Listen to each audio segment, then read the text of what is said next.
Bonjour chers Français et chères Françaises. Je reviens aujourd'hui dans cette vidéo concernant donc les élections françaises en cette date du 8 mai 2017, donc afin de conclure les élections. Donc Emmanuel Macron est donc passé à 66% contre 34% pour Marine Le Pen. Ce que l'on pourrait dire, c'est que l'on voit déjà donc les législatives en vue qui s'opèrent. Et si vous avez bel et bien fait attention au discours d'Emmanuel Macron, l'on comprendra que son mouvement En Marche va engloutir les principales personnes et personnalités politiques qui représentaient les différents partis politiques qui l'ont rejoint. Ce que l'on pourrait dire, c'est que il n'a donc pas l'intention de prendre en compte aussi bien ce qu'ont dit les insoumis par rapport au travail. La loi El Khomri puissance 10 va quand même passer. Alors on essaye de dire, nous cherchons quelque part la cohésion, l'entente. Ce que je pourrais dire, c'est que les différentes personnalités politiques vont se retrouver donc engloutis dans le parti politique de En Marche. Donc ils ne vont pas représenter les Républicains, ils ne vont pas représenter ni la droite ni la gauche, ils vont se faire happer par le parti politique de En Marche. Et qu'est-ce que ça veut dire concrètement aux législatives? Ça veut dire que les personnalités qui l'ont rejoint cherchent surtout à garder en place leur circonscription, mais au nom de En Marche et pas au nom des LR ou des autres partis du UDI, tous les autres partis qui l'ont rejoint. Et ils risquent de se faire lourder par tous les par tous les Français qui avaient voté au début pour eux. Et je ne pense pas que les partis politiques tels que le LR, une partie du parti politique du LR, veuille se faire engloutir dans cette démarche, et que les Français qui auraient voté LR, les Républicains ou d'autres partis, voudront se faire engloutir par le système En Marche. Qu'est-ce que ça veut dire? Ça veut dire que déjà les grandes fractures vont apparaître, et que je maintiens qu'il y aura d'ici 5 ans, j'espère franchement me tromper, hein. Sincèrement je préfère me tromper, mais comme je disais, d'ici 5 ans nous aurons des comportements encore plus radicaux que ceux que nous connaissons aujourd'hui.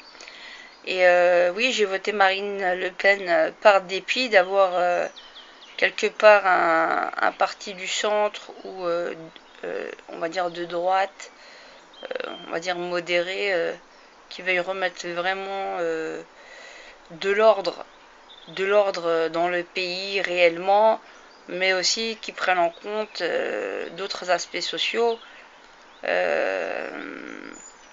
C'est très caricatural, et donc ceux qui voudraient critiquer les gens finalement qui ont voté FN ou les partisans de FN traditionnels, je voudrais dire que moi, ma démarche par exemple en tant que musulmane, c'est justement aller là où les gens ne sont pas d'accord avec nous pour avoir un réel changement, et pas rester dans un parti où tout le monde est d'accord.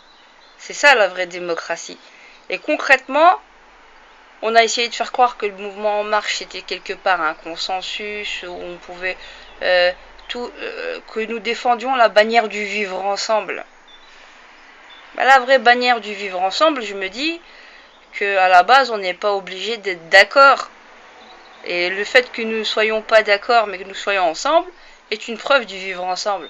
Or là, on essaye quelque part d'homogénéiser la pensée, de dire, avec le mouvement En Marche, le mouvement ou le parti maintenant, on ne sait plus vraiment, mais ce que je veux dire, c'est que Emmanuel Macron paraît être un brave gars, mais je ne lui fais pas confiance, parce que je sais très bien que les gens qui sont derrière, vous voyez bien qu'il y a beaucoup de technocrates, et la grande masse de la population ne réalise pas ce qu'elle est en train de voter.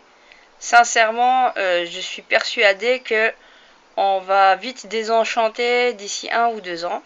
On va vite désenchanter. Et déjà après les législatives, on va voir comment ça sera une guerre pitoyable. Et voilà, comme je disais, Marine Le Pen, elle essaye de s'extirper du FN. On voit bien le discours qu'elle a fait juste après, les résultats. Et moi, je continuerai au final à maintenir debout la France avec Nicolas Dupont-Aignan, qui paraît être un homme très stable, très constant, très la tête sur les épaules. Et justement, l'erreur qui a été faite, les musulmans sont très prévisibles. Et je dirais qu'à 70%, ils ont voté Macron. Mais ils n'ont pas vu l'anguille sous roche qui était derrière par rapport à la famille, aux lobbies LGBT qui font très grande pression à Bruxelles. Et en fait, il y a le ver dans le fruit qui est rentré en même temps que l'Europe, sans compter le fait que l'on veuille, entre guillemets, que la monnaie, reprendre une monnaie locale. Il faut savoir que quand bien même la monnaie du franc serait dévaluée, on va dire de 15 ou de 20%, ce qu'on ne dit pas, c'est que de l'autre côté, avec les mesures qui auront été faites pour justement réactiver l'emploi, faire des économies sur l'UE, des dépenses qu'on n'en a pas besoin au niveau bureaucratique, ça va relancer la machine de l'emploi et automatiquement va relancer donc l'économie et avoir automatiquement plus de bénéfices. Alors on fait croire que le fait de sortir de l'UE, ça serait une catastrophe. Il faut savoir qu'il y a 28 États dans l'UE. Et posez-vous la question, combien d'États y a-t-il dans le monde? Est-ce que toutes leurs économies sont si catastrophiques que ceux-là? Les gens ne vivent pas, ne commercent pas, ne vendent pas, faut arrêter de dire des bêtises.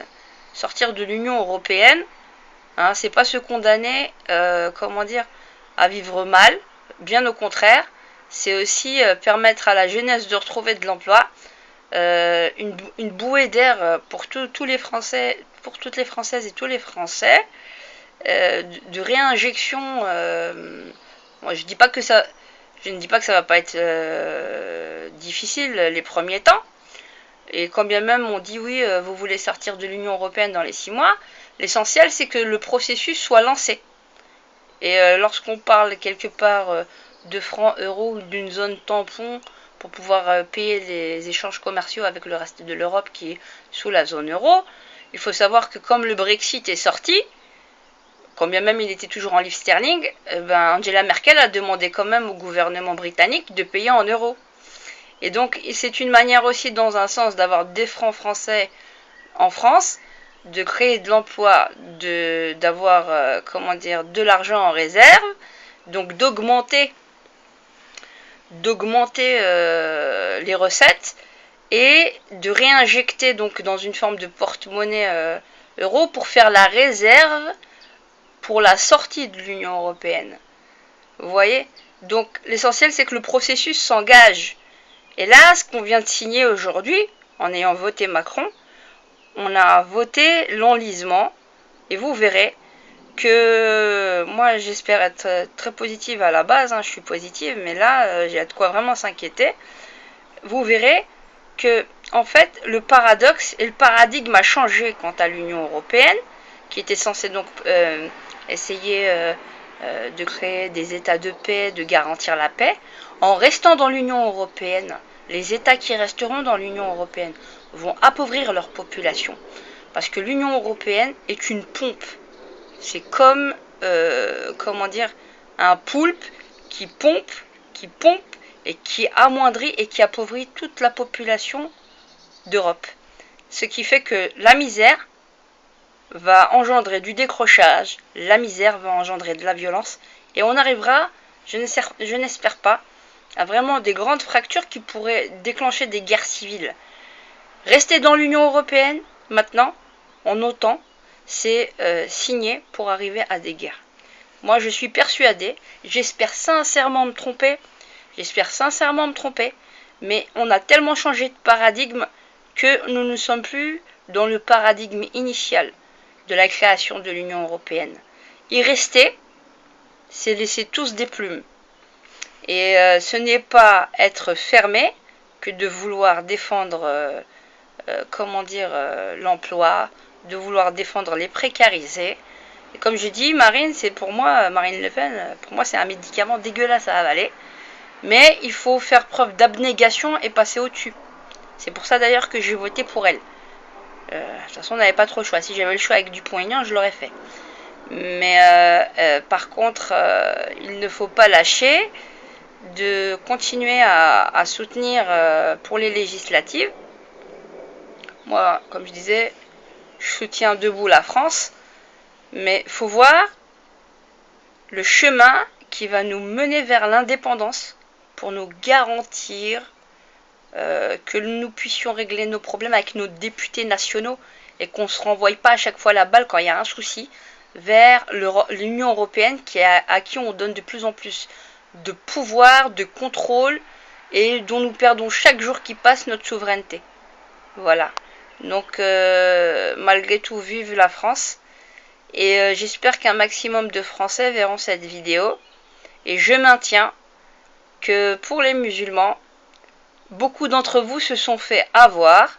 Et vous verrez, comme je vous dirai, avec la théorie du genre, l'anguille sous roche qu'on nous a vendue en ayant continué à voter Europe. Déjà qu'au niveau national, c'est déjà pas facile. Surtout en Belgique, comme je dis, où la population dort totalement. Et d'ailleurs, hier, comme par hasard, j'ai rencontré un sénateur, du CDH avec lequel je m'étais entretenue dans les transports en commun. Et ils sont parfaitement au courant de ce qui se passe. Et il y en a beaucoup qui se musellent. Et donc, dans le livre que je suis en train d'écrire, moi, je vais tout balancer au niveau des documents officiels qui circulent et dont la grande majorité des familles en Belgique ne sont pas au courant. Et tous les lobbies LGBT, comme je vous dis, font une énorme pression à l'Union européenne pour uniformiser et rendre obligatoire à toutes les échelles nationales la théorie du genre dans les écoles. Il y a eu d'ailleurs plus de 600 000 signatures contre